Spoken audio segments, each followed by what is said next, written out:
सुप्रभात। आज हम क्लास 8 में संस्कृत का दूसरा पाठ पुनः मुस्को भव। पुनः मुस्को भव। पुनः पुनः का अर्थ होता है फिर से। पुनः का अर्थ होता है फिर से। मुस्को संस्कृत में मुस्को अर्थात मूसक जो है वो चूहे को कहा जाता है और भव माने होना। फिर से चूहे हो जाओ, फिर से चूहे हो जाओ अर्थात इस पाठ के अंदर एक कहानी, एक कथा है जो एक संदेशात्मक कथा है जिसके अंदर एक शिक्षा मिलती है, एक सीख मिलती है। उस कथा के माध्यम में पाठ के अंतर्गत यहाँ पर कत्वा, तुमुन और लय प्रत्यय का प्रयोग किया गया है। इस पाठ के अंतर्गत कत्वा, लय और कत्वा, तुमुन और लय प्रत्यय। अब यहाँ हम समझेंगे पहले कत्वा प्रत्यय। कत्वा प्रत्यय जो होता है वह होता है कर के अर्थ में, कर के अर्थ में, कर के अर्थ में, कर के अर्थ में अर्थात जैसे धातु के साथ कत्वा लगेगा तो धातु जैसे पट है, पट धातु में कत्वा प्रत्यय जुड़ा तो यहाँ पे क ये जो है क हट जाता है, त्वा जुड़ता है, ये हो जाएगा पठित्वा। पठित्वा, पठित्वा का अर्थ होगा पढ़ करके। तो कत्वा प्रत्यय पट में जुड़ा कत्वा पठित्वा, उसी प्रकार हस में जुड़ा हसित्वा, लिख में जुड़ा लिखित्वा।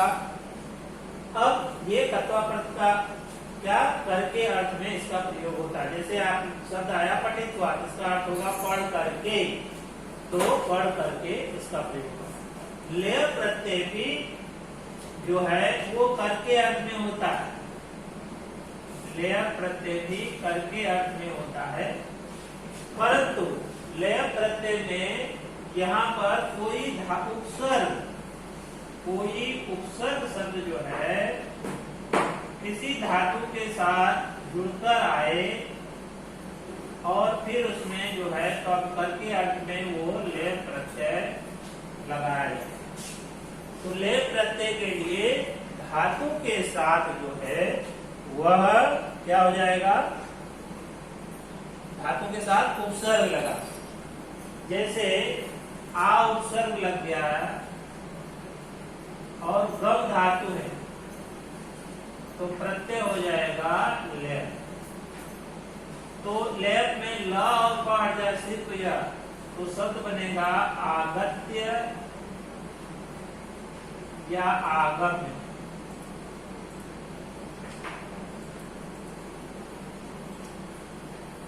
दोनों ही शब्दों का प्रयोग होता है। तुमुन प्रत्यय जो है के लिए के अर्थ में प्रयोग किया जाता है, के लिए। तुमुन प्रत्यय जो है के लिए के अर्थ में प्रयोग किया जाता है। अब के लिए जिसमें तुमुन में जैसे पट धातु हुआ, पट धातु हुआ उसमें तुमुन प्रत्यय जुड़ा, तुमुन में उन प्रत्यय उ और ना हट जाएगा, सिर्फ जो हैगा तो ये हो जाएगा पठितुम। तो पठितुम में पट धातु है और तुम जुड़ेगा पठितुम अर्थात पढ़ने के लिए। तो इस पाठ के अंतर्गत जो है कत्वा, तुमुन और लय प्रत्यय का प्रयोग किया गया। पुनः उसको भव पाठ के अंतर्गत ऋषि ने एक चूहे को जो है, और चूहे से वह बिल्ली, बिल्ली से वह कुत्ता, कुत्ते से वह शेर बनाया, परंतु वह फिर से ही वह मुनि को खाने के लिए दौड़ता है या उन्हें मारना चाहता है। मुनि ने उसे फिर से उसे चूहा बना दिया। यह एक कहानी है। इसमें इस कहानी में यह संदेश दिया गया है कि छोटे लोगों को अगर ऊंचा या प्रशंसा युक्त पद प्राप्त हो जाता है तो वो अपने स्वामी को ही मारना चाहते हैं। इसलिए अयोग्य व्यक्ति को कभी भी योग पद प्रदान नहीं करना चाहिए। तो पाठ का अनुवाद हम देखते हैं और जानते हैं। गौतमस्य महर्षि तपोवने महातपानाम मुनि आसीत्। गौतम महर्षि गौतम के तपोवन में महातप नामक मुनि रहते थे। आसित है पास्ट टेंस होगा, आसित मतलब थे। सह मुनि एकदा काकेन नियमानम मुसक सावकम अपश्यत। वे मुनि एक बार कौवे के द्वारा नियमान करता था ले जाते हुए चूहे के बच्चों को देखा या चूहे के बच्चे को देखा। ततः स्वभाव दयात्मा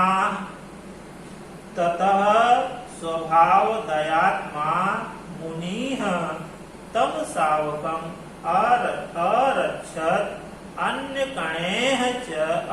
कणेः संवर्धतः च।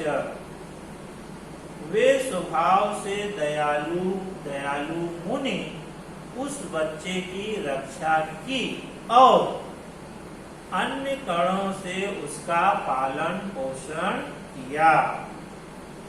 एकदा एकः बिडालः तम मुस्कम खादितुम।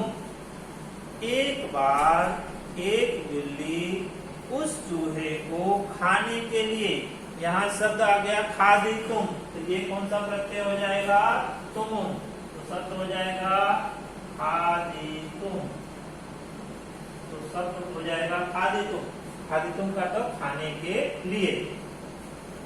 अधावत दौड़ी। तम अवलोक्य उसको देखकर मुस्कः चूहा तस्य मुनि अंके प्राविशत उस मुनि की गोद में प्रवेश किया। उसको देखा था, उस बिल्ली को देखकर चूहा उस मुनि की गोद में, अंका मतलब गोद में प्रवेश किया। तदा मुनि उवाच, उवाच करता बोले या कहे। तब मुनि ने कहा मुस्कः हे मूषक तुम मार्जरो भव, तुम बिल्ली हो जाओ, अर्थात तुम बिल्ली बन जाओ। ततः सह बिडालः, तब वह बिल्ली कुक्कुरात् भित्वा धावति, कुत्ते से डरकर भागती है। तब वह बिल्ली कुत्ते से डरकर भागती है। इदं दृष्ट्वा, यह देखकर मुनि अकथयत, यह देखकर मुनि ने कहा कुक्कुरात् बिभेषि, कुत्ते से डरती हो, त्वम अपि कुक्कुरो भव, तुम भी कुत्ते हो जाओ या तुम भी कुत्ते बन जाओ।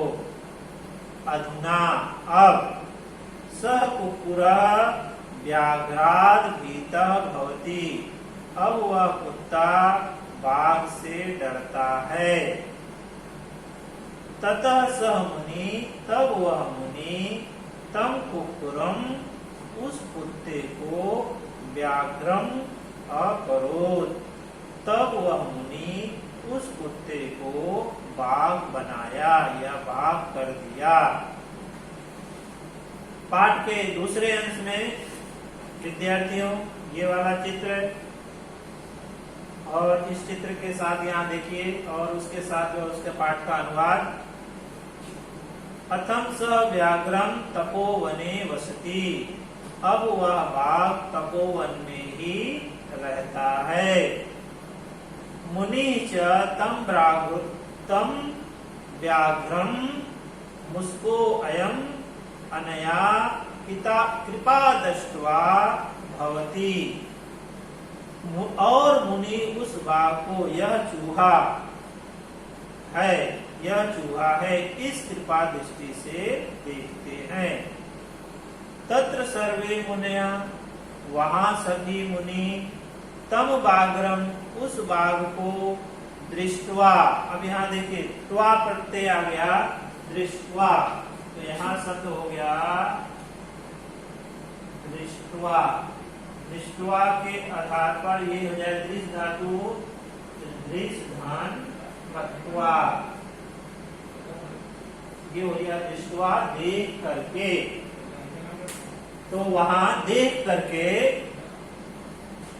अयम मुनि इयम मुस्किन, अयम मुनि अयम मुस्किन व्याघ्रम अकरोध। अब यहाँ पर तत् सर्वे मुनियः, वहां सभी मुनि, तम व्याघ्रम दृष्ट्वा वदति, वहां सभी मुनि उस बाघ को देखकर बोलते हैं। अयम मुनि, यह मुनि इस चूहे को बाघ किया, इस मुनि ने ही इस चूहे को बाघ बनाया है, यह बाघ किया। एतत् श्रुत्वा व्याघ्रम अचिंत्यत, यह सुनकर बाघ बहुत सोचने लगा। यावत् अयम मुनि जीवितम तावत् इयं में अपकीर्ति न अपगमिष्यति, जब तक यह मुनि जीवित है तब तक यह अपकीर्ति नहीं जाने वाली है।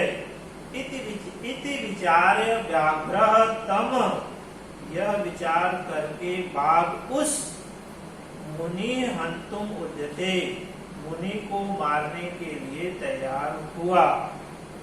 मुनि अपि झटित एव, मुनि भी झट से मुस्को पुनः मुस्को भव, पुनः मुस्को भव, फिर से चूहे हो जाओ। उक्त्वा, कत्वा प्रत्यय, कह करके पुनः तम मुस्कम अयो करो, फिर से उसे चूहा कर दिया। अतएव उच्यते, इसलिए कहा गया है। नीचः स्यालभ्य पदम प्राप्य स्वामिनीम हंतुम इच्छति, नीच व्यक्ति प्रशंसा योग पद या उच्च पद को प्राप्त करके अपने स्वामी को ही मारना चाहता है। जैसे मुस्को व्याघ्रताम, चूहा बाघ बनकर, प्राप्त करके या चूहा बाघ बन करके मुनि हंतुम गतो, मुनि को मारने के लिए जाता है। अर्थात इस कहानी से यह संदेश मिलता है कि मुनि ने एक छोटे से चूहे को बाघ बनाया और उसी बाघ ने मुनि को मारना चाहा। अर्थात जो अयोग्य व्यक्ति है उनको बड़ा पद मिल जाता है तो वो पद की गरिमा को भूल जाते हैं और अपने ही स्वामी को मारने के लिए तैयार हो जाते हैं। धन्यवाद।